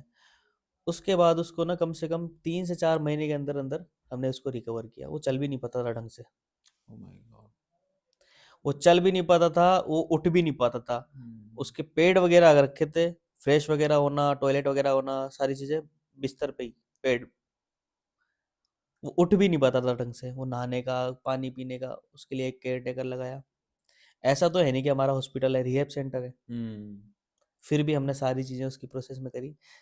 आज प्रेजेंट टाइम पे अगर मैं किसी को नंबर भी दूँ या आपको भी बताऊँ या बात करवाऊँ अभी प्रेजेंट टाइम पे, तो बढ़िया आप खुद उससे उसकी जनरली पूछना, उसकी स्टार्टिंग लाइफ पूछना कि भाई पहले कैसी थी और अब कैसी है। हम्म। अभी वो रिकवरी के अंदर है और बिल्कुल नशा नहीं करता है किसी भी प्रकार का, और अभी वो प्रेजेंट टाइम पे अच्छा है, मतलब सही चल रहा है, कोई दिक्कत नहीं है उसको। और उसको डॉक्टर ने मना कर दिया था कि ये शायद ही बचेगा, और वो आज शायद से लेके वो जी रहा है। और वो कब तक जिएगा, 10-15 साल उससे ऊपर भी जी सकता है, जब तक नशा नहीं कर रहा तब तक, ड्रग फ्री लाइफ जी रहा है और अब। आराम से, कोई दिक्कत ही नहीं है अमेजिंग। उसको। हाँ, नाइस। आप तो उसके लिए भगवान की जैसे हो एक तरह से कि नया जीवन दे दिया। अब कह सकते हैं, बाकी लोगों की सोच है, कोई कैसा बना दे, कोई कैसा बना दे। हम्म। और कुछ ऐसे केस भी हुए हैं जिनमें लाइक पूरा आपको बदनामी ही सहन करनी पड़ी है। हाँ, बहुत से ऐसे केस हैं, जैसे कि अब वो उसकी लाइफ पूरी खत्म हो चुकी है, लेकिन अब वो बहुत से पेशेंट ऐसे होते हैं कि उनकी लाइफ पूरी खत्म हो चुकी है, लेकिन घर वाले उसको हॉस्पिटल नहीं लेके जाते, एडमिट नहीं कराते, कुछ भी नहीं कराते, उनको कुछ भी नॉलेज नहीं है, कहीं पे भी नहीं है, वो डॉक्टर को दिखा रहे नहीं दिखा रहे, वो सीधा एडमिट कराते हैं हमारे पास। तो अभी कोई रिसेंट में कोई केस आया था, तो सेम उसका ही प्रोसेस था।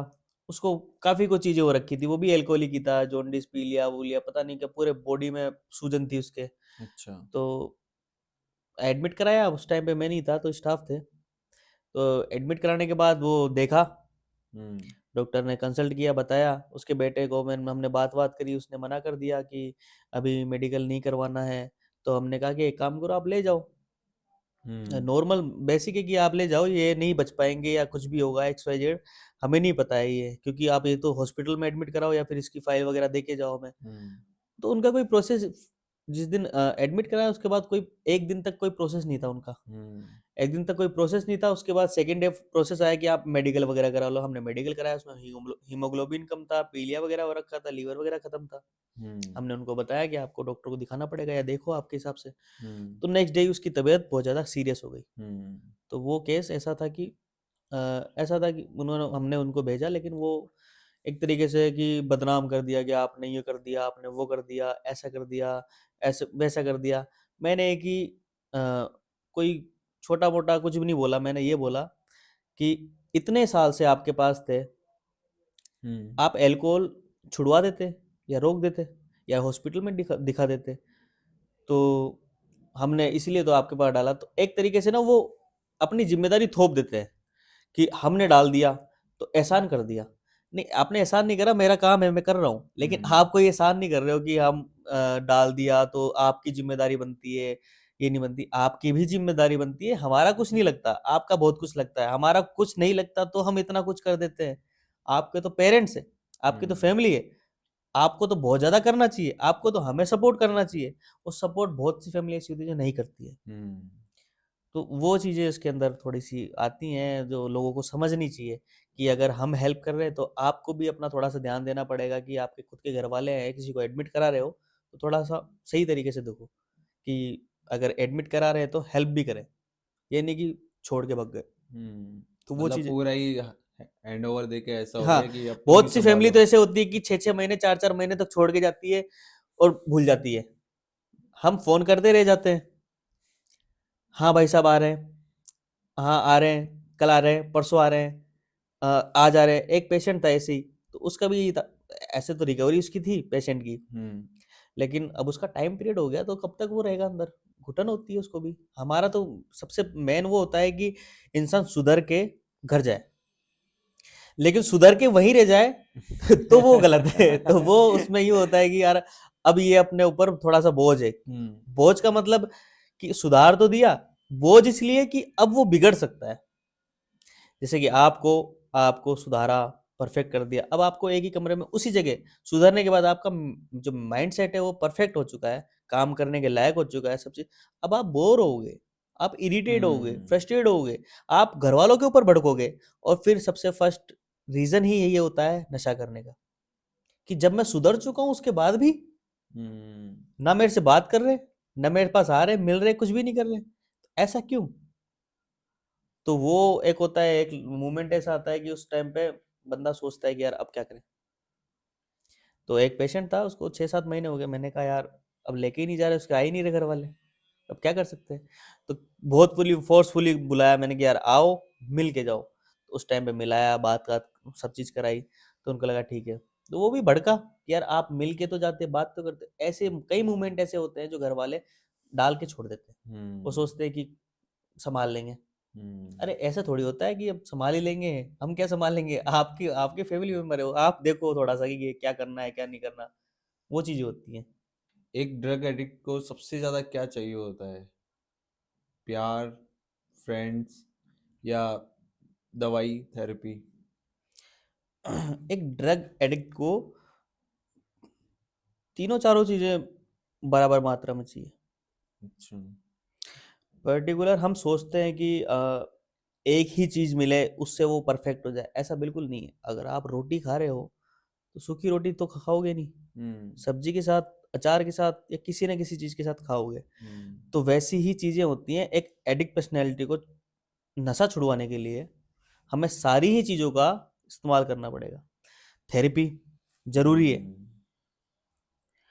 दवाइयाँ जरूरी है, थेरेपी जरूरी है। मेंटली इंसान प्रिपेयर हो रहा है, मेंटली वो परफेक्ट तरीके से होना चाहता है, तो उसके लिए थेरेपी जरूरी है। और बॉडी पेन, सिम्टम्स टूटन, इनके लिए अपने को दवाइयाँ जरूरी हैं। ठीक है। और अलोन, लोनली फील हो रहा है, अकेला महसूस हो रहा है, या किसी भी चीज़ को, तो उसमें प्यार जरूरी है। तो हर जगह, हर सिचुएशन में अलग अलग मात्रा में हर चीज़ें जरूरी है। इसलिए ये चीज़ें कोई ऐसे बोले ना कि क्या क्या चाहिए तुझे, हम प्यार तो कर रहे हैं, प्यार ही सब कुछ थोड़ी होता है, प्यार में टूटन थोड़ी आएगी। तो वो प्यार तो कर रहे हो, लेकिन दर्द को कौन भगाएगा। तो हमारे पास होता है, मालिश कर देते हैं, उससे दर्द गायब हो जाता है। तो दवाइयाँ कम देते हैं, क्योंकि दवाइयाँ ऐसी होती है कि एडिक्ट हो जाती हैं।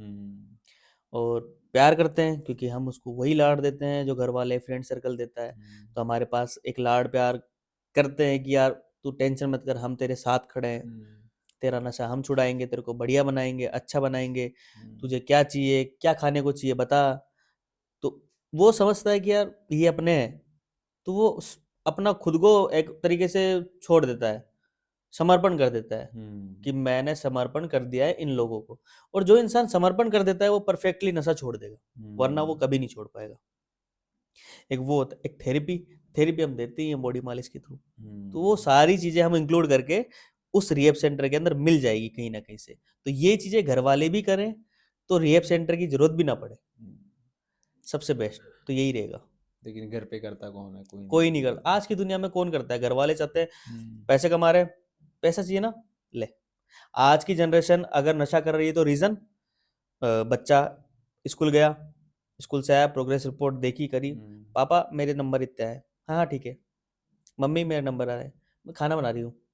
तो वो चीज़ है, इग्नोरेंस हो गया, time time gap, family gap, ये सारी चीज़ें आ गई। अब ये सारी चीज़ें आ गई तो पापा मुझे पेंसिल चाहिए, पेन चाहिए, तो पैसे दे दिए पापा ने ये नहीं पूछा कि कितने की चाहिए। पापा ने 500 दे दिए, सामने वाले बच्चे ने 500 रुपए में से जितने भी बचे वो रिटर्न नहीं करे। अब वो क्या करेगा, वो उस चीज का नशा करेगा, वो सिगरेट पिएगा। सिगरेट पी, धीरे धीरे पापा ने कुछ नहीं पूछा, वो बड़ा होता गया, वो एंजॉय करता गया, वो फैमिली से बहुत ज्यादा दूर होने गया, दूर होने लगा। तो वो घर वाले लास्ट मोमेंट पे, हमारा बच्चा तो साहब नशा करता है, या मारवाड़ी में अपने किसी भी लैंग्वेज में बोले था को बच्चों तो नशा करवा लागे उठी जार देखो। तो घर पे आते ही मारना स्टार्ट, क्या हो गया बेटा, क्यों, कैसे, ये नहीं पूछेंगे, फटाफट मारना स्टार्ट। वो एग्रेशन में फ्रस्ट्रेट होके वो घर से भाग जाएगा, फिर नशा करना स्टार्ट कर देगा। तो आजकल की फैमिली यूं चाहती है कि फटाक से काम हो, इसलिए तो इलेक्ट्रॉनिक चीजें आ गई, गैस चालू करने से पहले लाइट चालू कर दी और चूल्हा रेडी, खाना पीना रेडी। तो वो फटाक से चाहिए, फटाक से तो कोई काम नहीं होगा, चाहे कितना ही इंडिया डेवलप हो जाए, अमेरिका डेवलप, कोई कुछ भी हो जाए, ये तो इंटरनल प्रोसेस है, ये तो शरीर बॉडी के जो इंटरनल है वो है, इसको कोई डेवलप नहीं कर पाएगा, इसकी गति से ही ठीक होगा, ये जैसा होगा वैसा ही होगा। हाँ, तो वो चीजें इंसान देखता नहीं है, बस ठीक है, हो गया हो गया। तो ये इस चीज के अंदर आता है कि इंसान को ये चीज समझनी चाहिए कि थोड़ी इन चीजों में थोड़ा सा इन्वॉल्वमेंट डालें, कि बच्चों के ऊपर ध्यान दें, पेरेंट्स को थोड़ा सा काम कर रहे हैं तो थोड़ा घर पे भी टाइम दें, तो वो ऑटोमेटिक वो नशा अपने आप ही दूर हो जाएगा। आपके साथ सबसे वियर्ड एक्सपीरियंस क्या हुआ है आपके रिहैब सेंटर में? रिहेप सेंटर में तो काफ़ी ऐसे होते रहते हैं, लेकिन जैसे मैं बताता हूँ बाहर के, आउटडोर के, जैसे पेशेंट को लेने जाते हैं, पेशेंट बहुत से होते हैं जो नहीं आ पाते हैं, घर वाले कहते हैं कि यार ये तो नहीं आएगा, ये तो बहुत ढीठ है, अच्छा। ठीक है, और आतंक है, तो आतंक का दूसरा नाम वो होता है, तो वो ये है, तो ये नहीं आएगा। तो एक पेशेंट था, मतलब काफ़ी है, तो एक पेशेंट ये बताता हूँ, जैसे कि एक पेशेंट था, उसको लेने गए हम, जयपुर का ही था, तो वो बाथरूम में नहा रहा था, बिल्कुल वैसे, है ना, और नहाते टाइम 12 बजे नहाता था, गाना चला देगा भक्तों के, क्योंकि वो गांजे का और भांग का एडिक्ट था। हम्म। तो तांत्रिक वाले गाने चलाता है, तांत्रिक वाले वो पूरे पहन के रखता था। तो हम उसको लेके आ रहे थे, तो बाथरूम में नहा रहा था, तो उसको गेट खटखटाया, फटाक से लेके आया कि कौन हो, क्या हो, कैसे हो, हम ये है वो है। तो मैंने कहा चल भाई, तेरे को हॉस्पिटल लेके चलते हैं। अरे तुम कौन से हॉस्पिटल लेके जाओगे मुझे बताओ, मैं अभी यहाँ पे डॉक्टर को बुला लूंगा, ऐसे कर लूंगा। तो हमने कहा यार ठीक है, बुला लेना, तो अभी चल। लिफ्ट में लेके गए, तो अब उसने, उसका वेशभूषा ऐसी थी कि तांत्रिक ही लग रहा था। तो वो क्या है, ऐसे करके मंत्र फूकने लग गया, ओम धम धम ये वो, और भस्म हो जाए। तो मैंने कहा यार ये तो लिफ्ट से पहले ही खत्म कर देगा, इसको जल्दी लेके चलो। तो वो भस्म कर देगा, तुम्हें भस्म हो जाओगे, तुम ये हो जाओगे, तुम वो हो जाओगे।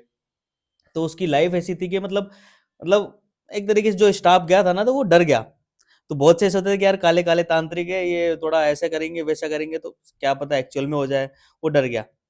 फिर जाते जाते 2 मिनट, अभी मैं मंत्र पढ़ रहा हूँ, वो लिफ्ट से नहीं उतरा। तो उतरने के बाद फिर वापस वो चीजें चल रही, फिर वापस भस्म कर दूंगा, तुम्हारी गाड़ी फूट जाएगी, तुम्हारा ये हो जाएगा, ओम बूम बूम, और ऐसे और वैसे करके वो बोले। तो वो था उसकी जो लाइफ थी, वो ये थी, मतलब ये तो हो गया एक हंसी मजाक का पॉइंट। और उसका जो वो था कि उसके घर वाले उसको ले गए, मतलब गांजे की इतनी चपेट में था कि उसकी जो, वो बताता हूँ मैं, उसके पिताजी एक्सपायर हो गए थे। तो मतलब वो ऐसे लिटा रखा था उनको, पिताजी को एक्सपायर होने के बाद वो सब करवा रखा था। वो उस वो गांजे में इतना चूर था, इतना लीन था, कि उनके पिताजी की वो वहां पे लास्ट बॉडी पड़ी है, डेड बॉडी, उनके ऊपर नाच रहा है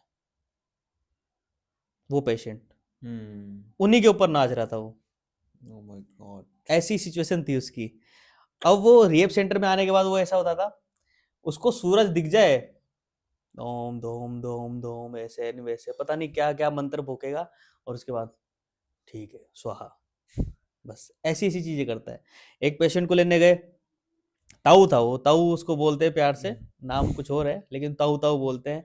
तो वो लेने गए, एक्चुअल में 4 बंदे जाते हैं लेने, तो 4 बंदे लेने गए, तो वो बोलते हैं घर वाले कि भाई साहब ये तो जाना खट्टी बहरा रहे हो, मतलब कहाँ कहाँ घूम रहा है पता ही नहीं, सुबह से निकला हुआ है अभी अच्छा। तक नहीं आया। ठीक है, उसको अच्छा। लेके आए, तो बहाना मार के लेके आए कि यार ऐसे ऐसे करके चलो, आपके बेटा बुला रहे हैं, उनके कोई एयरफोर्स वगैरह में है उसके बेटे वगैरह, तो चलो जयपुर से आपकी फ्लाइट है, चलो ठीक है भाई साहब। तो हम ये नहीं बोला कि रिहेब सेंटर से, हमने बोला कि उनके दोस्त है। बोले कि हाँ ठीक है। तो वो बोले मेरे को कि भाई साहब एकदम अजय देवगन की जैसे गाड़ी चलाना। मैं कहा हाँ एकदम अजय देवगन की जैसे गाड़ी चलाएंगे। बोले स्पीड 100 से ऊपर होनी चाहिए। मैं कहा ठीक है, स्पीड 100 से ऊपर होगी। जैसे हम जयपुर पहुंचे, एंटर हुए, जयपुर पहुंचने के बाद वो बोले भाई साहब ठेको तो मिल जाओगे ना। अच्छा। ठीक है, मिल मतलब जाते थे। रास्ते में दारू वारू पीने का उसका था, तो भाई ठेको तो मिल जाओगे ना। मैं कहा हाँ, हाँ। कशी वाली। अरे मुंह तो कहीं ना पीऊं, आरएस वाले, मतलब आरएस की या कोई भी नो नॉर्मल बोतल होती है वो पीऊंगा मैं। मगर ठीक है मिल जाएगा। भाई साहब टाइम हो रहे थे देखो, उस टाइम में बज रहे थे 7:30, हाँ। 8 बजे बंद हो जाओ लो। यार हाँ। जयपुर में मिले भी कौन है यार, देखो मैंने कहा भाई साहब जयपुर है, यहाँ पे तो 12 बजे भी मिल जाता है, हाँ। ताऊ 12 बजे मिल जाओ लो तने, सही में बढ़िया बढ़िया मिल जाओ। मन गया हाँ। तो गए भाई साहब, सेंटर में गए अंदर, तो उसको बोला कि मैं लेके आ रहा हूँ, तो मैं गया नहीं। मैंने बोल दिया कि भाई ठीक है लाऊंगा। हम्म। सुबह उठा, उठते ही यो कशी जगह यो तो होटल ही ना लाग रही हो। अच्छा। होटल में तो बेड हो चेयर ये हो जो, ये कैसी मतलब ये कौन सी जगह है, ये कहाँ पे आ गया मैं, हाँ। कैसी जगह है ये, ऐसे वैसे। और जर्दा वर्दा सारी चीजें निकाल ली उसकी, अरे जर्दा तो खिला दे, फ्रेश हो जाओ लो। तो जर्दा भी नहीं है, कुछ भी नहीं है। फिर बाहर अंदर स्टाफ को बोल रहा है, आप बढ़िया काम कर रहे हो, बहुत अच्छा काम कर रहे हो, मुझे सूरज देखना है, एक बार धूप तो दिखाओ मेरे को। अच्छा। वो भागने की फिर रात में, एक बार बाहर तो लेके चलो, मुंह खटे ले जाओ लो, मतलब मैं कहीं नहीं जाऊंगा, मेरे को बाहर तो लेके चलो। ऐसी ऐसी चीजें करते हैं। तो मतलब पेशेंट ऐसे ऐसे आते हैं कि पूछो ही मत। बहुत से ऐसे आते हैं, एक की वाइफ छोड़ के चलेगी कि घर पे, तो वो कह रहा है कि मेरी वाइफ को गुंडे लेके जा रहे हैं, मेरे को जाने दो बचाने। वो मेरी वाइफ को गुंडे लेके जा रहे हैं, मेरे को बचाने जाने दो, पूजा पूजा, मतलब उसकी वाइफ का जो भी नाम था, तो वो एक एक्टिंग तरीके से, वो पूजा दे दे, पूजा ये आ, अच्छा। वो आ, मतलब अजय देवगन वाली सीन नहीं होती, सिमरन वे, तो वो भी पूजा आजा कहाँ गई, ये गई, ऐसे ऐसे करके तो सीन आते हैं। ये था। Oh my God। एक अनकॉन्शियस का सीन बताता हूँ। हाँ। मेरी लाइफ में मैंने पहली बार देखा था वो। तो एक पेशेंट था, एल्कोहलिक था, अल्कोहल में भी विड्रॉल सिम्टम्स आ जाते हैं, अनकॉन्शियस हो जाता है, कम से कम 3 दिन तक सोता नहीं है, अनकॉन्शियस हो जाता है, मतलब कि उसको कुछ होश नहीं है, वो कुछ भी करे। तो खाना खाएगा, फ्रेश होने का पता नहीं है, फ्रेश हो जाएगा लेकिन उसको पता नहीं चलेगा, बाथरूम जाएगा पता नहीं चलेगा, लेकिन खाना खाएगा बराबर। तो वो अनकॉन्शियस हो गया। अब वो बैठ के, एकदम हम बैठे, अब वो कम्बल उठा के और बात कर रहा फोन पे। अब रिहेब सेंटर में तो फोन वगैरह होते नहीं है। ओ मैनेजर था वो पंजाब नेशनल बैंक में। अरे इसकी डीडी काट दे, उसकी डीडी काट दे, ऐसे काट दे, मैं ऐसे डर गया। मैंने कहा यार ये क्या हो गया। इसके पास फोन कैसे आया। वो देखा तो फोन ही नहीं है उसके पास। मैंने कहा यार ये कैसे। तो वो चीजें, अब उसकी मम्मी एक्सपायर हो गई थी 1 महीने पहले, तो उसकी माताजी एक्सपायर हो गई थी 1 महीने पहले। उसके बगल में एक पेशेंट और सो रहा था, और स्टाफ वगैरह नाइट दे रहे थे, तो 1-2 पेशेंट उसके बगल में सो रहे थे। तो उसकी माताजी एक्सपायर हो गई थी, तो वो क्या, सो तो रहा नहीं था, उठ के वो कम्बल था, जो ब्लैंकेट था, उसको ऐसे ऐसे सुला रहा है। अब वो जो सो रहा था उसके बगल में, वो देख के कि क्या हो गया, तो मेरी मम्मी सो रही है, हट जाए यहाँ से, सबको पता है कि उसकी मम्मी एक्सपायर हो गई। अब वो डर के मारे जितने भी बंदे थे सब कोने में दीवार में चले गए कि भाई साहब बाप आत्मा आ गई। रे। इसको दिखाई दे रही है। इसको दिखाई दे रही है, क्योंकि वो थोड़ा वो था। तो Oh मैंने my देखा यार, God। मैंने कहा ये तो सीरियस केस है। फिर 3-4 दिन बाद उसको पता चला कि वो तो नॉर्मल हो गया। वो फर्स्ट एक्सपीरियंस था और मेरा कि ऐसे भी चीजें होती हैं, ऐसी ऐसी चीजें हो जाती हैं जो इंसान की लाइफ में थोड़ा सा यूं हो जाता है। घर वाले डर जाते हैं इस चीज को लेके एक्चुअल में, तो घर वाले तांत्रिक के पास लेके जाते हैं। आउटडोर का सीन है कि एक पेशेंट था, मेरे पास एडमिट करा दिया उन्होंने, 1 दिन बाद उसको ले गए, ये बोल के कि हम तो घर पे लेके जाएंगे, तांत्रिक को दिखाएंगे। मैंने कहा, उन्होंने बोला कि छोड़ देगा। रियलिटी के अंदर राजस्थान के मतलब जयपुर के आसपास कोई बाबा है जो है तांत्रिक का काला जादू का, तो कुछ ना कुछ तो करता है। तो वो कर रहा, मोमडन था या कोई था ऐसे, कोई एक्चुअल में याद नहीं है। उसके पास उसको लेके गए। ले जाने से पहले मेरे को सारी चीजें बोली। मैंने कहा अगर ये अगर ये इंसान दारू छोड़ दे, मैं सारे पेशेंटों को उसके बाबा के पास भेज दूंगा। मैंने उसको ये बोल दिया कि ठीक है भाई साहब, नहीं पक्की छोड़ देगा वो, दारू छोड़ देगा, दारू छोड़ देगा। मैंने कहा ठीक है भाई साहब, दारू छोड़ दो, बढ़िया बात है, आप तो लेके जाओ। वो लेके चले गए 1 दिन में। तो ले जाने के बाद, अब वो बाबा, मैंने कहा कि वो बाबा ऐसे सीन, वो अगला बंदा जो गया था मेरे पास से, वो मेरे को खुद बता रहा था कि भाई साहब ऐसी ऐसी चीज। मैं ठीक है, फिर मैं आपको बताता हूँ एक्चुअल में हुआ क्या। बाबा गया, 3-4 झाड़ू मारे, 3-4 पोछे मारे, पता नहीं क्या क्या करा, ये करी वो करी, भभूत लगाई, सब चीज कर दी। घर वालों को बोला कि मैं इसको एक बोतल दूंगा, ये दारू को हाथ नहीं लगाएगा। भाई साहब वो तो एडिक्ट था, 3 दिन से दारू पी नहीं थी, उसको दी बोतल, वो पूरी बोतल गड़क गया। Oh my God। उसके बाद वो बाबा को मतलब थोड़ा सा वो अलग सीन था, लेकिन उसके घर वाले लेके भाई साहब थे तो सही बोल रहे हो, ऐसे नहीं वैसे, आप सही बोल रहे थे कि ऐसा नहीं होता है, ये नहीं होता है। मैंने कहा था, मैंने पहले ही बोल दिया था। ये चीज है। एक और सीन था ऐसा ही, तो पेशेंट था, वो बंगाली था थोड़ा, तो बंगाली था, तो उसके घर वाले भी थोड़ा सा एडमिट तो कराया था, लेकिन 1-2 महीने में उसको लेके चले गए। तो 1-2 महीने में कोई स्मैक वगैरह वाला नहीं सुधरता है, तो लेके चले गए, ठीक है। उसके बाद उसको झाड़ा वाड़ा दिलवाने गए थे कोई बाबा के, तो उसके कोई किसी के माता वाता आती है, तो उसको क्या मार रहा था, तो वो जो माता थी, कई लेडीज थी या हाँ लेडीज थी, तो वो उसको मार रही थी, पीट रही थी, छोड़ दे नशा, ये कर दे, चिमटे से मारना है, उसको मारना। उसको आ गया गुस्सा, उसने उसके बाल पकड़ के उसको मारने लग गया। ऐसे ऐसे तो सीन हो गए। तो ये चीजें हैं। ये मतलब ऐसा ही कुछ होता रहता है कि भाई, मतलब चलती रहती है इनकी लाइफ की भाई। ऐसा कुछ नहीं है कि इंसान ऐसी चीजों से नशा छोड़ देगा। बहुत से पेशेंट ऐसे होते हैं कि इत्तेफाक होता है, उनके मन में होती है छोड़ने की, तो वो छूट जाती है। तो कोई भी अनबन गढ़ंत कहानी बनाने वाले या कुछ भी बनाने वाले, वो सोचते हैं कि हमारे उससे छूट गया है। ऐसा कुछ नहीं है, वो तो छूट गई, उसने छोड़ दी, छोड़ दी। वरना हमारे पास ऐसी चीजें थोड़ी मिलती है, ना दवाई, ना कुछ, ना तांत्रिक, ना वांत्रिक। मन से सिखाई जाती है भाई, काउंसलिंग होती है, मेडिटेशन होता है, मन की चीजें हैं। बस हम तो खुरेदते हैं चीजों को, पर्सनल चीजें जो होती हैं उनको खुरेदते हैं, उसके बाद वो ऑटोमेटिक सुधर जाता है। तो इस पॉडकास्ट को विराम देने से पहले एक आखिरी क्वेश्चन, अगर अभी कोई ड्रग एडिक्ट इस पॉडकास्ट को यहाँ तक देख रहा है हम्म। तो उसे आप क्या फाइनल मैसेज देना चाहेंगे? मेरा तो यही कहना है कि आपको नशा छोड़ ही देना चाहिए, क्योंकि आपकी और आपकी फैमिली और आपसे जो भी जितने भी इंसान या जो भी आपके पूरे सर्कल के अंदर जुड़े हुए लोग हैं, वो आपको देख के इंस्पायर होते हैं। आपके छोटे बच्चे, आपके घर वाले आप ही को देख के सीखेंगे। अगर मैं हूं तो मेरे को देख के सीखेंगे, आप हो तो आपको देख के सीखेंगे। तो आपको जो भी देख के सीख रहा है ना, वो सीख ही रहा है। इससे अच्छा ये है कि आप नशा छोड़ के काफ़ी कुछ अच्छा इस लाइफ में अचीवमेंट पा सकते हैं। तो आप वो चीज़ें देख के आप वो अचीव करो। वो अचीव करोगे तो आपकी फैमिली में या आपके सर्कल में जो भी चीज़ें होंगी, वो सामने वाला देख के अचीव करेगा। ये चीज़ें होती हैं। और फिर भी अगर कोई ड्रग एडिक्ट खुद से ड्रग छोड़ने की ट्राई किया और नहीं कर पाया तो वो आपसे कैसे कनेक्ट कर सकता है?